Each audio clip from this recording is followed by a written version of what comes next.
ভয়ের আড্ডাখানা। সম্মানিত দর্শকবৃন্দ, আমাদের আজকে যে ঘটনাটি পাঠিয়েছে সেই ভাইটির নাম হচ্ছে মাহবুব, পুরাতন ঢাকা থেকে। সে প্রথমেই যা লিখেছে, ঘড়ির কাঁটার ওপারে। তারপর বিস্তারিত লিখেছে সে। গ্রামটার নাম কেউ ঠিক মনে করতে পারে না, মানচিত্রেও নেই। লোকজন শুধু বলে ওখানে সময় ঠিক মতো চলে না। শহর থেকে বদলি হয়ে শিক্ষক আরিফ প্রথম দিনই সেটা টের পেয়েছিল। স্কুল ছুটি হয় বিকাল 4টায়, কিন্তু আসিফ যখন ঘড়ি দেখল সময় 5টা 40, অথচ সূর্য তখনও ঠিক মাথার উপর। গ্রামের লোকজন অদ্ভুত, কেউ সরাসরি চোখে চোখ রাখে না। প্রশ্ন করলে বলে, স্যার সন্ধ্যার আগে বাড়ি ফিরবেন, ঘড়ির দিকে তাকাবেন না। আসিফ হেসে উড়িয়ে দিল। প্রথম রাত, স্কুলের পাশেই পুরানো কোয়ার্টারে থাকা শুরু করলো সে। দোতলা বাড়ি, নিচতলায় সে, উপরতলা তালাবদ্ধ।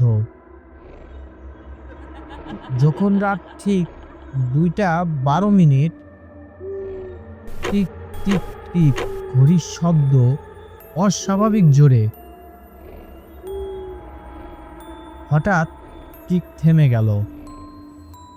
তারপর উপরতলা থেকে শব্দ, ধাপ ধাপ ধাপ। কেউ খালি পায়ে হাঁটছে। আসিফ চিৎকার করলো, কে আছে? উত্তর এলো খুব ধীরে, তুমি দেরি করেছ। কণ্ঠটা বুড়ো, কিন্তু শব্দটা যেন তার কানের ভেতর থেকে আসছে।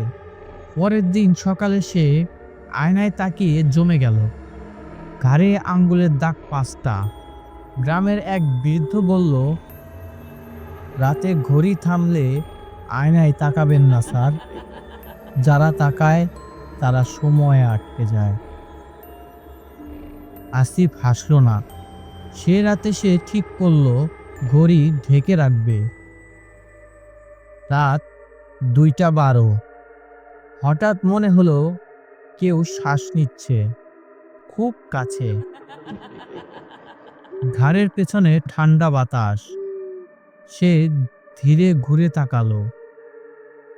তার পিছনে দাঁড়িয়ে আছে সে নিজেই, কিন্তু চোখ দুটো কালো, ঘড়ির কাঁটার মতো ঘুরছে। ডপেলগ্যাঙ্গার ফিসফিস করে বলল, আমি আটকে গেছি, এখন তোমার পালা।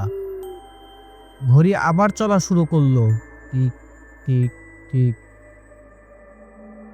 প্রতিটা টিকে তার মাথার ভেতর কিছু কেটে যাচ্ছে। ভয়ে আসিফ দৌড়ে উপরতলায় উঠল।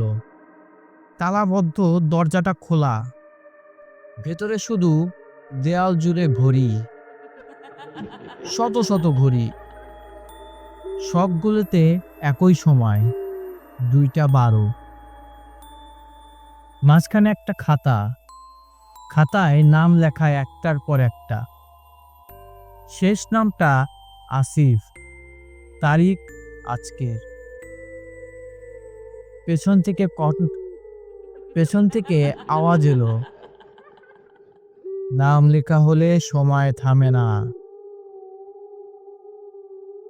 পরের দিন স্কুল খোলা, নতুন শিক্ষক এসেছে।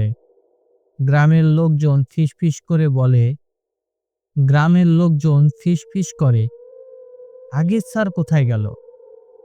নতুন শিক্ষক বলল, আমি তো বহু বছর ধরে এখানেই আছি। তার কবজিতে একটা পুরনো ঘড়ি, কাঁটা থেমে আছে 2টা 12-তে। আর রাতে যদি তুমি ঘড়ির শব্দ শোনো, হঠাৎ থেমে যায়, আয়নায় তাকিও না।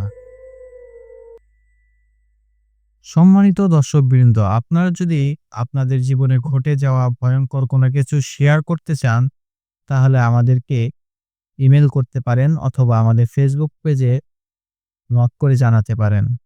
ধন্যবাদ।